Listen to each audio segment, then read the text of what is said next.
All right, good afternoon, good Erev Shabbos, everybody. This morning I had a call from one of my friends. I think he might watch the videos, or his family might watch the videos. He brings up a point. We got cut off, but everything's B'Neshamayim. Everything is by divine providence. He mentioned something. You'll have to excuse me. My voice isn't quite that strong today. And he said he was lamenting the lack of unity in the Jewish community, but having actually grown up and lived in Israel and seen how horrible it is as someone who lives there. I mean, those of us who visit Eretz Yisrael see a very different Eretz Yisrael than the people who live there. Generally, the people who actually live there, after a while, they lose the starry-eyed excitement of, ooh, Eretz Yisrael, and they realize they made a big mistake and they should have stayed in America. You know, they bought into the propaganda. This was someone who, I think he was born there already, so it's another Maisa, it's not his fault. But his mother also came back to America. Mother's American. And people realize, Leider, it's not what they thought, it's not what they were taught in their day schools where they had all the starry-eyed, and even sitting and learning in yeshiva something. It's not the same as someone actually settles, but that's neither here nor there. And I'm sorry I went off on that tangent. But I know one of my Rebbeim, who I love very much and I respect very much, he said the biggest mistake in his life was the 17 years that he lived in Eretz Yisrael. He was a Rav in a town in Eretz Yisrael, the Rabbanut, this and that, and they almost locked him up. So it's a complicated situation. Anyway,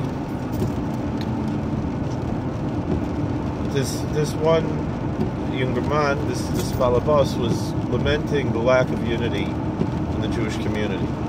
And I said, this week's Parsha addresses why we really don't want that much unity. And I think it might, and I'm going to use this as a springboard for something else and answer some other questions, particularly, not really a question, but a statement that Eric Smith made, because I know he likes to make comments on our videos. So in this week's Torah reading, we're reading Parshas Vayishlach. So we're talking about Genesis 32, 33, 34, 35, 36. That's the reading. So in Genesis 32, we have Jacob's preparation for after around 30 years since he'd seen his brother, more than 30 years since he'd seen his brother, 35 years since he'd seen his brother Esau, who wanted to kill him, and he ran away to avoid being murdered by his brother. And then finally he's going to come face to face with Esau. He doesn't know what to expect. And he hears Esau is coming with 400 men. So he's all prepared pretty much. This might be the end. And so we're taught that he tried to preempt Esau with three things. With prayer, that's the most important thing. The second thing was a gift, like a bribe, to try to calm him down, so leave him alone. And then finally, the last resort, if none of that works, is war, is to try to defend yourself if you can, and to be prepared for self-defense in case that last resort doesn't work. And that was Jacob's approach. And then finally he meets with him, as we discussed in the previous video, and he saw Esau face to face, and Esau was overcome with love for his brother, and he kissed him. And there's this whole question as to, we were discussing this today at work, Esau is in the Tehillim. He's called the Chazer Yar. He's the wild boar. And the pig has split hooves. He looks kosher on the outside. It's the inside that's rotten, right? And Esau is the same way. So we don't know. Was this kiss the Chazer Fisel? Was this the cloven pig's feet that look kosher, but really on the inside it's not chewing cud? Or is it something sincere? And we don't know, but it seems that at that point there was some actual sincerity. And Esau overcame his hatred for his brother and began to love him again because he got to see him face to face. And we were discussing about how we have to open up bridges between those who we argue with by just sitting down and speaking face to face. But before that happened, Jacob was preparing for the worst and hoping for the best. Always be prepared, the Boy Scouts say, right?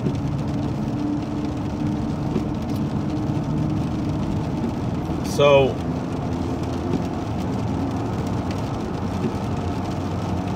and it says, Vayachatz, right?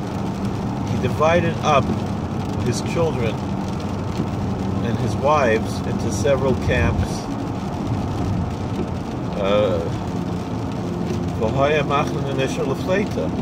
Meaning if one camp is attacked and destroyed, the other one will remain as a refugee. But if you put all your eggs in one basket, you're going to be wiped out. And the whole thing will be wiped out. Nachmanides says on this, the Ramban HaKodesh, the holy Nachmanides writes, commenting on this, that it's a chesed, it's a kindness that God did by exiling us to the four corners of the world and making such a wide diaspora of the Jewish communities. Because our first exile in Babylonia was just in Babylonia. We were all together, although kind of spread out between Babylonia and Persia and so forth. We were pretty much all there.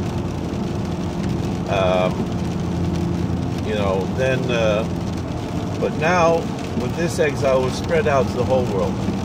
And Nachmanides says that's a kindness that God did, chesed, an act of mercy that God did to the nation of Israel to spread us out among the world and not centralize us in one place. And when I say the nation, I don't mean the modern Israeli state. I mean the Goy Kodesh, the holy nation, the Jewish people, we spread out to the world. Why? The Klal Yisrael. Why? For this particular reason, because you don't want to put all your eggs in one basket.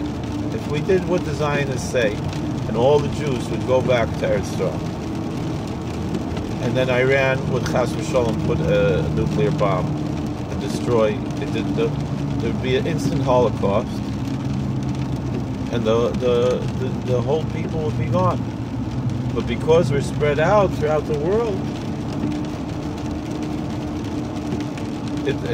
we're protected by that. That if one community is destroyed, but then there's a Machne Nishra Lefleita, but then there's the other camp that remains as a refugee. That's what we teach. That's what Genesis is teaching here. That's what Jacob was teaching us, that lesson with his work of dividing his children, who would be the progenitors of the 12 tribes, into different camps, 4 different camps, for that express purpose of protecting them by spreading them out and not putting all his eggs in one basket. Even though I know someone said, well, you would suggest I put each egg in a separate basket? Well, the fact is, if you look at the egg carton, each egg has its own basket. When you put them all together, they might get crushed, but they're less likely to be crushed in the egg carton like we have. But that's neither here nor there. Let's put that aside for now. That's talking in a materialistic way, in a physical way. We have to understand the Jewish people also, the diversity of thought and ideology is also paramount. And a chesed in Golus, it's a kindness in exile that we're not united, and that we have a diversity of opinions. Not as long as the diversity of opinions are based in Torah, but we can recognize Elu ve'elu divrei Chaim, the different views in the Jewish community, and we don't know, and the fact is they're all right. It's not that this one's right, this one's wrong. In a certain sense, either they're all right, or really a different sense, they're all wrong. That's a more accurate way, meaning this term, Elu ve'elu divrei Chaim, really only applies to Chazal.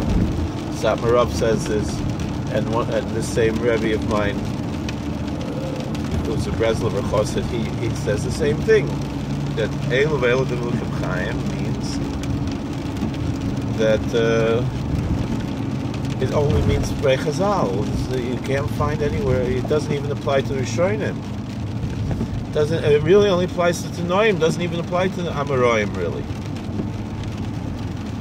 There's right and wrong. But in a colloquial sense, we say Elu ve'elu divrei Chaim. But I think the better approach is how the Satmar said. He said, I understand every other Rebbe says everyone else is wrong and only I'm right. The Belzer Rebbe says everyone else is wrong, only I'm right. Vishnitzer Rebbe says everyone else is wrong, only I'm right. Satmar Rebbe says everyone else is wrong and I'm also wrong. And that's a very deep teaching. Let's put that aside for now. But that's something we have to think about all the time. I'm also wrong. Yeah, everybody else is wrong and I'm also wrong. So,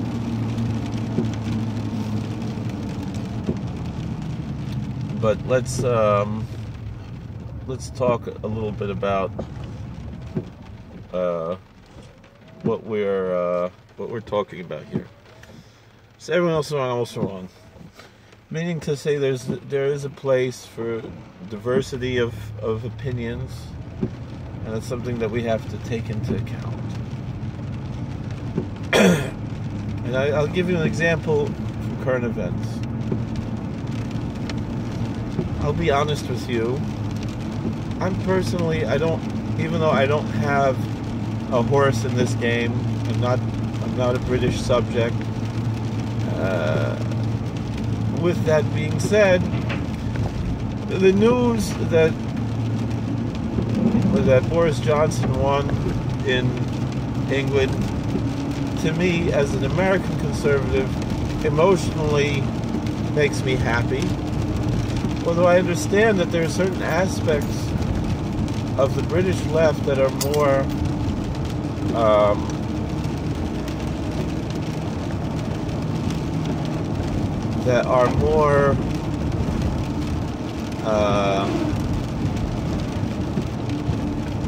friendly to us, and we have to put that aside for now.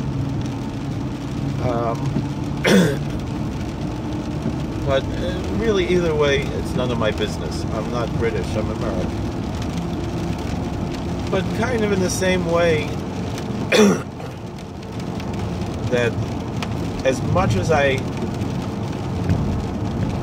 disagree with the existence of the State of Israel, and as much as I despise the Likud Party for many, many horrible things they've done over the history of the State of Israel, particularly what they did to Meir Kahane, I still am happy when the liberals lose, when the left loses. And so if that means Netanyahu won,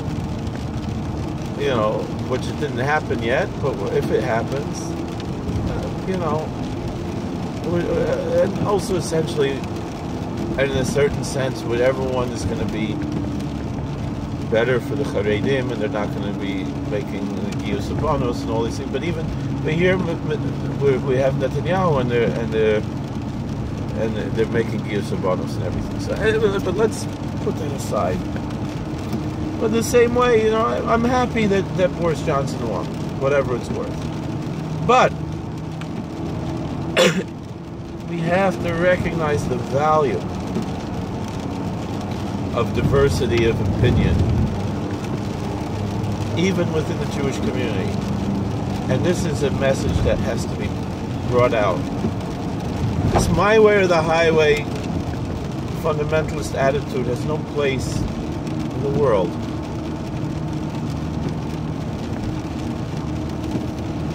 So talking about England, so the story was this Jeremy Corbyn has been very critical of the state of Israel.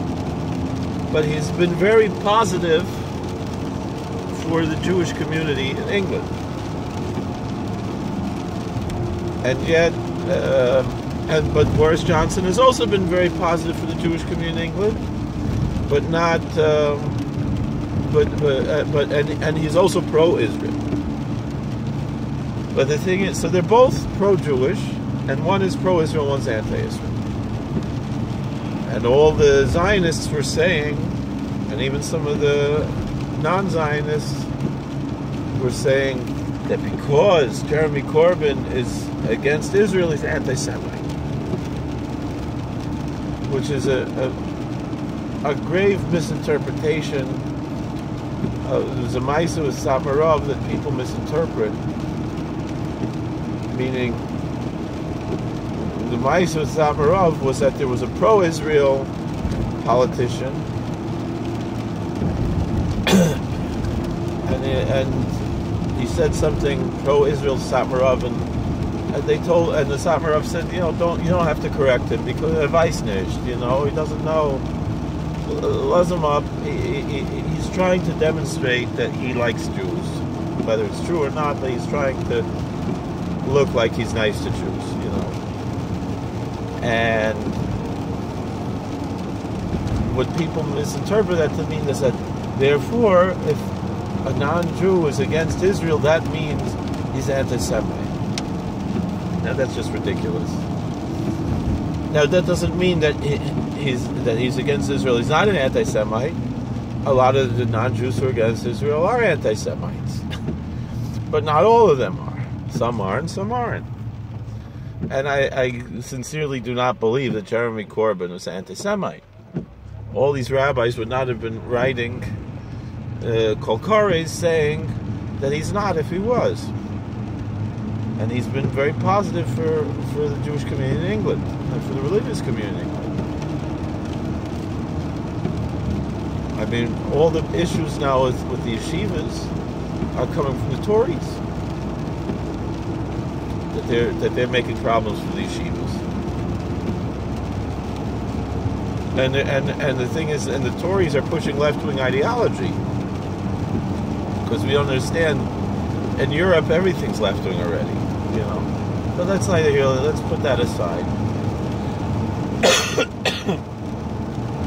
So, but my point here is, so several rabbis came out to say that Jeremy Corbyn is a friend of the Jewish community, and it's absolutely forbidden to call him an anti-Semite, and it's false, and it's sinful to call him an anti-Semite. Okay. Now,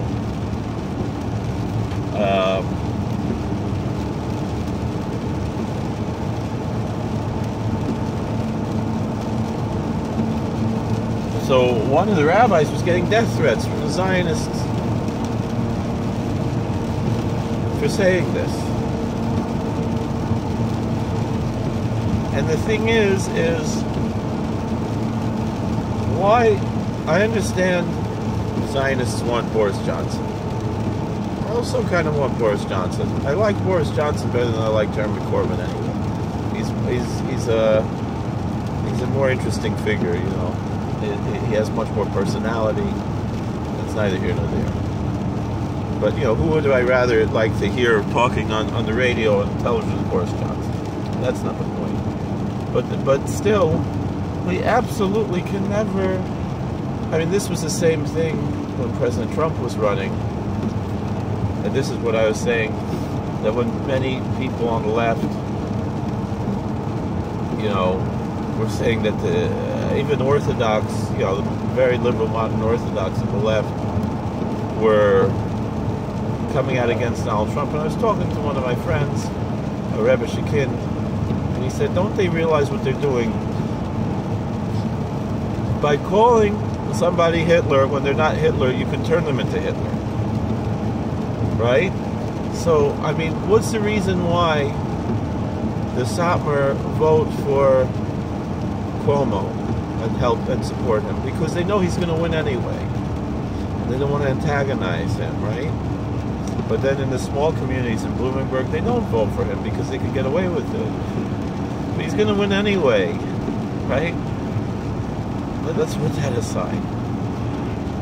How long has Cuomo been governor? A very long time. I'm not meaning his father since the 1980s, but I'm saying this Andrew Cuomo has been. The thing is that the time went by so fast. To me, it's still 1998. He's been governor since I was still living in Virginia when he was governor, like 10 years ago.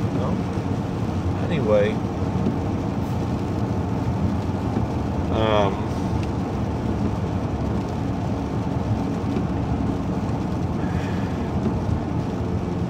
Let's say now Boris Johnson won with a big lead. It was a landslide. But let's say, what would happen if Jeremy Corbyn won? And what's going to be with the Jewish community after they were so rude to him? How are they going to fix that bridge that they burned by calling him an anti-Semite and vilifying him so bad? And it was to the benefit to say, well, there are these Jews who were right. He's not so bad. The best thing to do is not to really take sides, but it's hard. But the thing is that, and this was particularly a religious issue, a Jewish issue about Zionism, right? But the issue that I'm bringing out here is that we had, because the thing was that they're not saying that they're coming out against either side. Neither side are anti-Semites, But the point is that when Jacob separated the camps, that was for their benefit, because then there'd be a refugee. It's the same thing here. If, unfortunately, Corbyn would have won,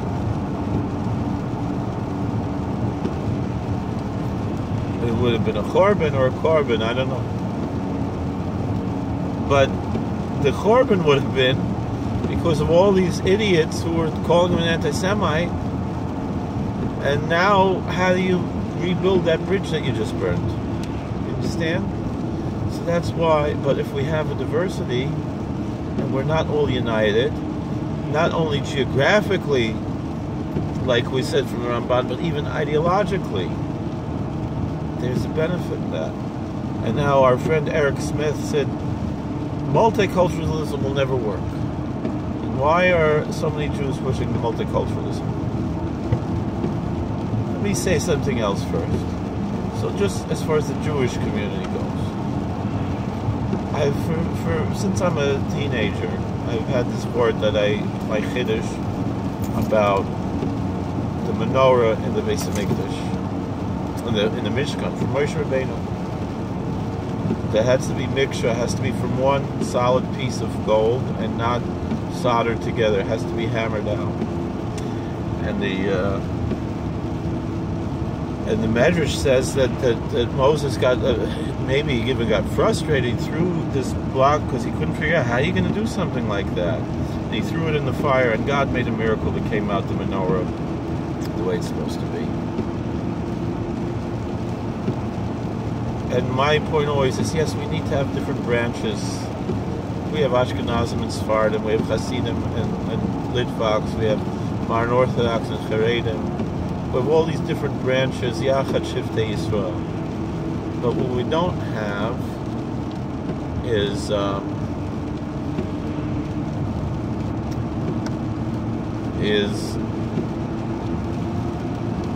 anything that's without God. Those other branches that exist without God, they are not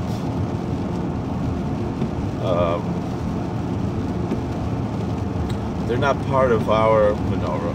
We have a menorah that's one menorah with many branches. But what unites the branches is God. What unites the branches is Torah. That's the Jewish community. That's why the menorah is a perfect symbol of the Jewish community. And the lights of the menorah to represent wisdom, the wisdom of Torah, and to be a light unto the nations. That's why the windows in the base of Mikdash bowed out instead of bowed in order to be a light unto the nations. We know this. Now this is within the Jewish community. Now what about in the larger community in the world? In the interaction of Jews and non-Jews and different cultures in the world and so forth. There's a lot what to talk about here. But in a simple sense, first of all, we have to sit down and talk to each other. But there can be diversity that's limited. You know, there can be a limited diversity. What am I talking about? Meaning the same thing here. Meaning the Jewish community as what was really the Klal Yisrael. That's going to be. There's diversity in the Orthodox world, but it's limited. Once you go outside of certain basic dogmas, then you cross the line. Now, with that being said, as I discuss interfaith dialogue, so we can have interdenominational dialogue the same way we have interfaith dialogue, and for the reasons that we have it. And I understand the Gedolei Yisrael have different opinions about this. It's a complicated issue. We'll put that aside. I don't want to say anything too harsh. But, you know, a lot of people don't... They're not into this, and I understand. And it has to do with a lot of PTSD from our past. But it's a different time now. And we're getting closer to Mashiach's time.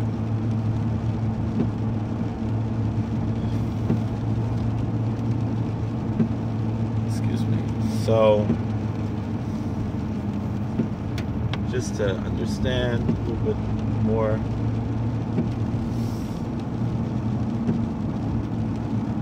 excuse me. So what else are we dealing with here? Where are we heading from here?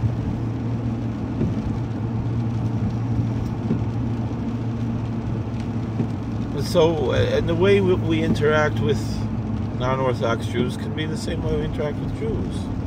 Doesn't that, I mean, I'm saying the way we interact with non-Orthodox Jews can be the same way we interact with non-Jews. We don't have to be obsessed with kiruv and making everybody frum. It has to be realistic. Or if you want to share Torah, you should be sharing Torah with anybody who's interested. If somebody wants to become a ger tzedek, it shouldn't be looked that much different as someone wants to come into to be Baal Tshuva. Really, I know a lot of people say it should be different. I've changed my mind about these things over the years. Again, who am I? I'm nobody. It's the same thing. I'm nobody, but I'm just saying my 2 cents. But let's discuss this issue of multiculturalism. What does it mean, multiculturalism? What is multiculturalism? And at what point is it can it work, and which point can it work? There can be a limited multiculturalism. The problematic multiculturalism, the extreme liberal multiculturalism, says that every culture is just as valid as the next. And every aspect of every culture is just as valid as the next. Whereas the limited form of multiculturalism can accept certain things and not accept other things within a certain greater culture. In America, the fact that America is founded on Judeo-Christian values does not mean that it's founded on Judeo-Christian theologies. And I have to say theologies in the plural because there's no single Judeo-Christian theology. And so it's different than this idea of values, that there are many shared values, but there are many differing theologies. And right from the beginning, the founders had a vision of multiculturalism. Ben Franklin wrote in his autobiography, although he wrote some racist things against the Native Americans because of his interactions with them, though in other times he had respectful interactions with Native Americans. But it was clear he was not a fan of the Native Americans, at least the ones that he dealt with. But he said that the University of Pennsylvania, University of Philadelphia, University of Pennsylvania should be open to have a forum where anybody can preach. He said if the Grand Mufti of Constantinople wanted to preach Mohammedanism, he would have a pulpit from where to preach. Meaning if an imam wanted to preach Islam, he'd have where to preach there in his university that he made. That was Ben Franklin's vision. Oh, the same thing. Franklin and Jefferson both had respect for Islam, and yet Jefferson also fought the war against the Barbary pirates, against Muslim terrorists. So you have to be aware of this. What's the difference? So there was a video from Gregor University extolling the virtues of imperialism, British imperialism in particular. And it brought out a fantastic quote, I'll paraphrase, where there was some of the colonialists in India from Great Britain, from the UK, came and spoke to some Hindu priests and said like this, said, "Gentlemen, we're not here to convert you to Christianity. We respect your traditions. However, you also have to respect our traditions. And we will respect your tradition of burning innocent widows if you respect our tradition of hanging men who burn innocent widows." And there came the end of the widow burning. Pretty much. Might still exist even to this day in some small, remote parts of India. But for the most part,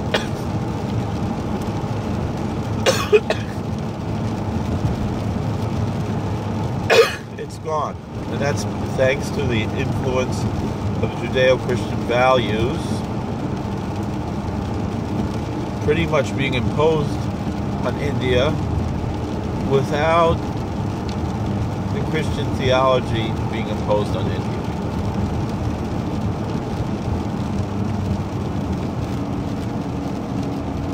And that's the same thing we have to talk about here.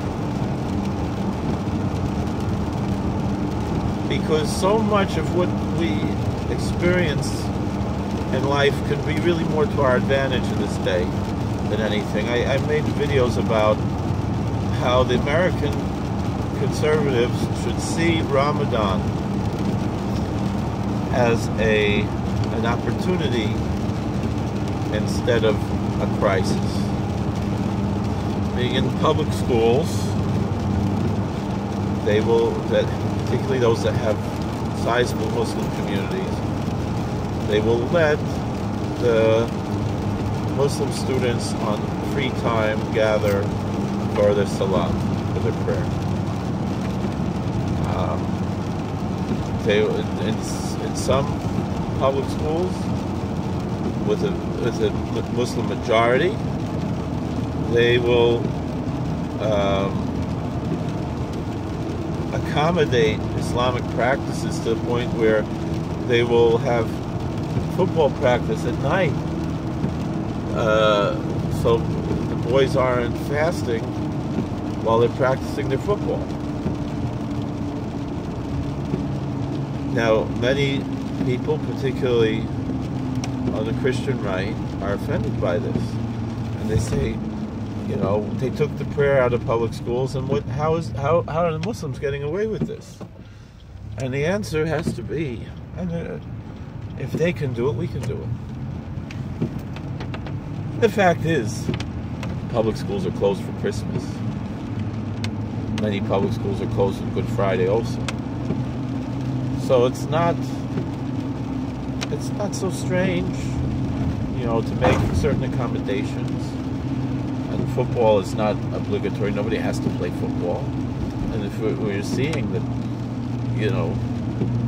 90% of the football players are Muslims who are fasting for Ramadan,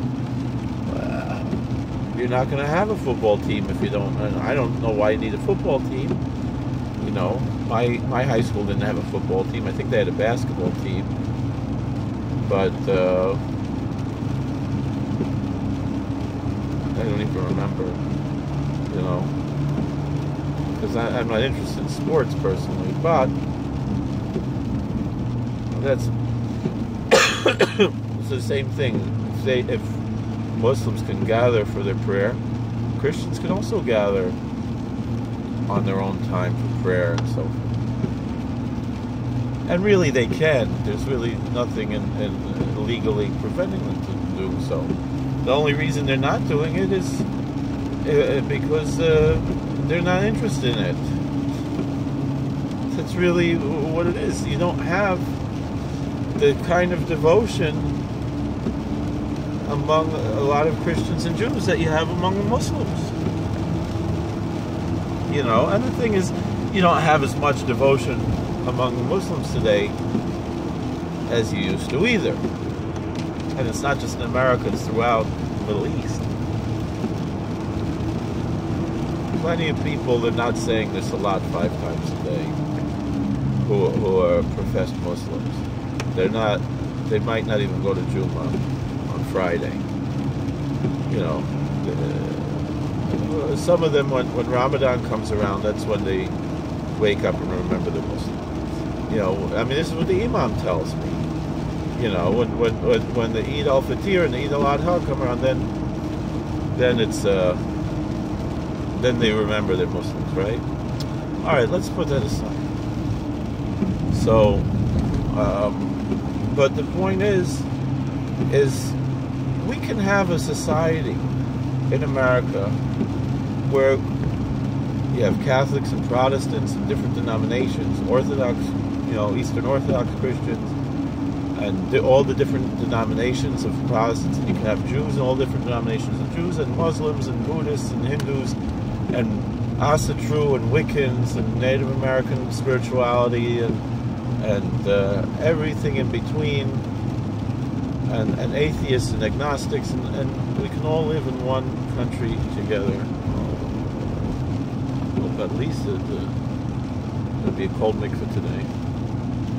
We can do it.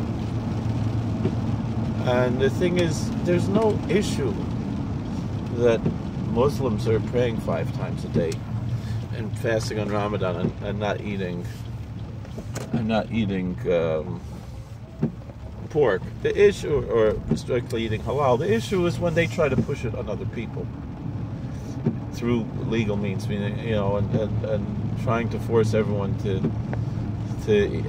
saying you cannot mention pork because it offends me. And then that's one aspect. And then what's worse than that is the things like honor killings and things, which are rare, but they happen. And so things like that have no place in our society. But other than